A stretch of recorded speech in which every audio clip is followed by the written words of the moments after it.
Thank you, and good afternoon, just about everybody.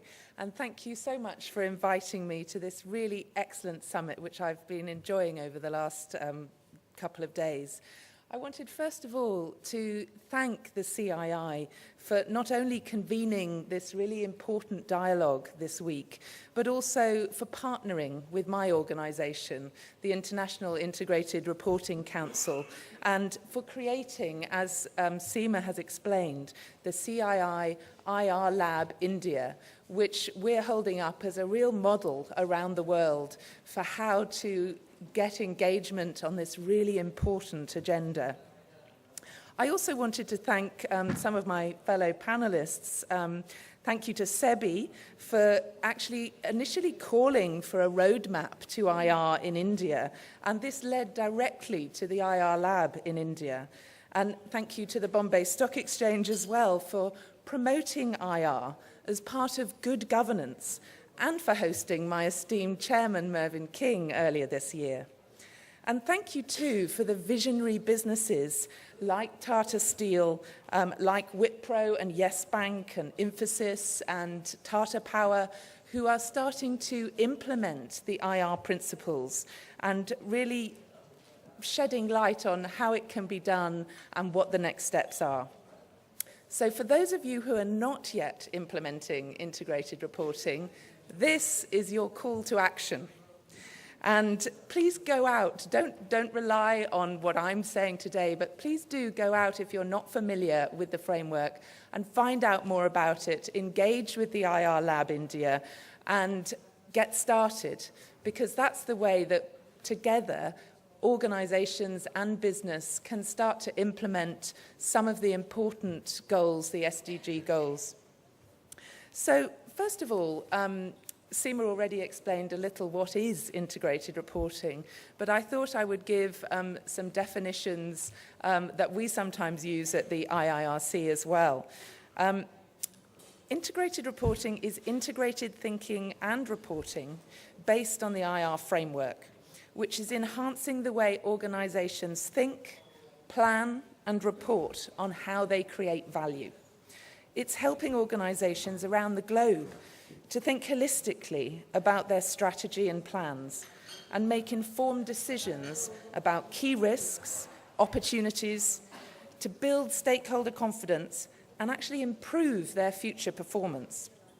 It allows companies to embed in their strategy all of the resources and capitals that they use and affect, not just financial and manufactured capital, as we call it at the IRC, but also human, social and relationship capital, intellectual capital, and natural capital as well.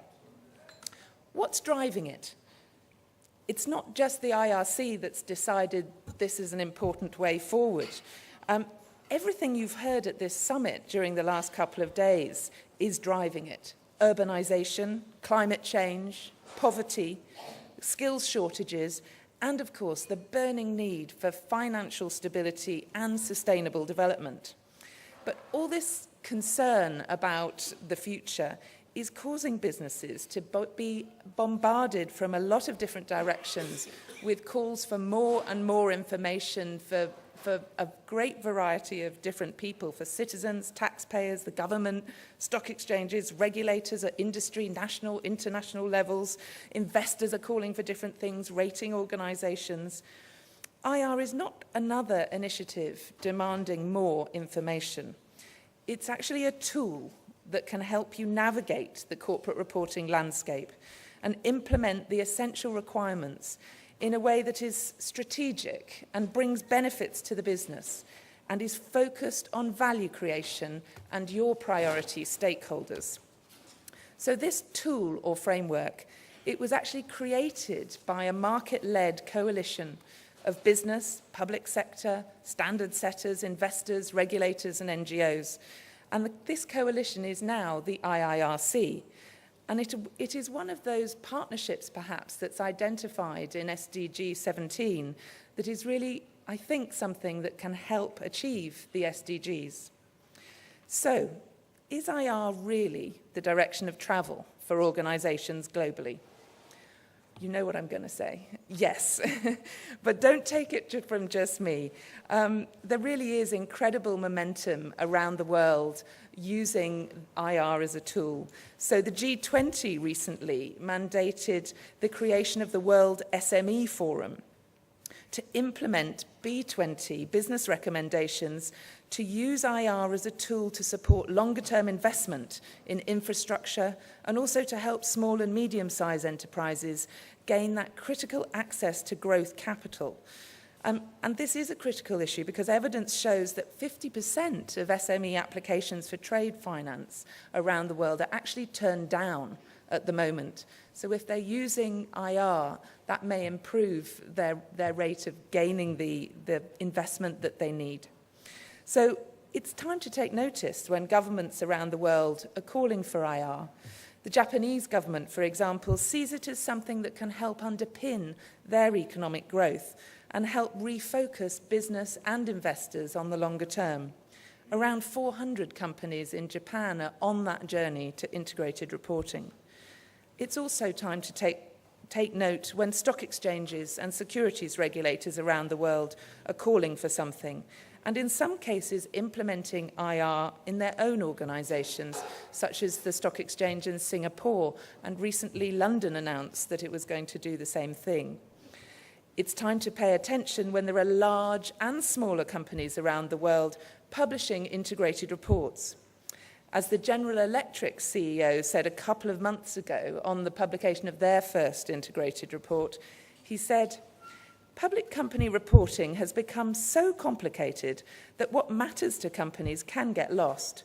Our priority is to provide meaningful information that all investors can readily access." But do investors really want it, I hear you ask? The answer perhaps is yes at the management level, but it may not yet be properly understood by every analyst. They will need your help to explain why it's important.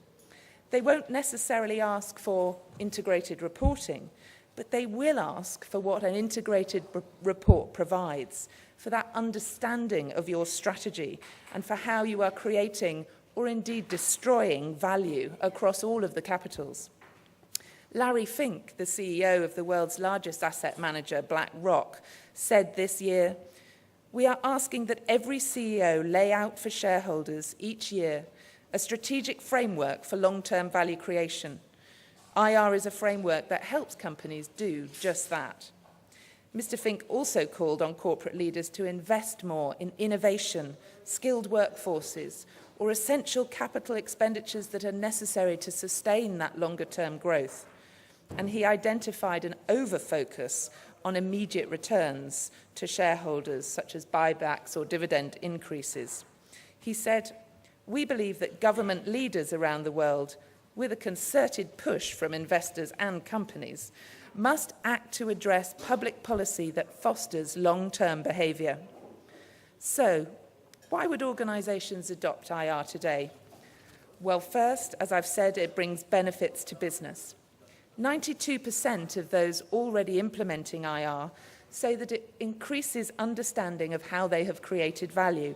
And that's not just within their own organisation, it's at board level, employee level, and externally. 79% report improvements in decision-making and 84% in management information. And this is in the relatively short term. 96% say it has a really positive impact on internal engagement, connecting departments and, crucially, as we've heard, breaking down those internal silos. Second, IR brings benefit to investor understanding. 87% of those that publish an integrated report believe investors better understood their strategy. And 80% of investors in another global survey said their perception of management quality is affected and by the quality of a company's reporting, and that this has direct impact on the cost of capital. Third, companies will attract higher quality capital from providers of financial capital. So research by the Harvard Business School shows that integrated reporting attracts a community of more dedicated investors and deters short-term investment. Finally, your integrated report is a window to the world. It's your calling card that is crucial to building trust with the current and prospective employees, business partners, and customers. So let me share a couple of quotes. First of all, Bob Lux from Microsoft. IR provides a holistic method for explaining how the organisation is doing and how the management thinks it will do in the future. It takes account of the connectivity and interdependencies between the range of factors that have a material effect on the organisation's ability to create that value over time. The head of investor relations at Asco Nobel said, IR led us to additional internal insights, which led to better management decisions in some cases. We see the material non-financial information as leading indicators of our financial performance. And Mark Carney, the Governor of the Bank of England and Chairman of the International Financial Stability Board, said, integrated reporting can feed into markets and inform decision-making and policy formulation by institutions. If achieved, it will lead to better informed and more sustainable long-term investments for the benefit of society.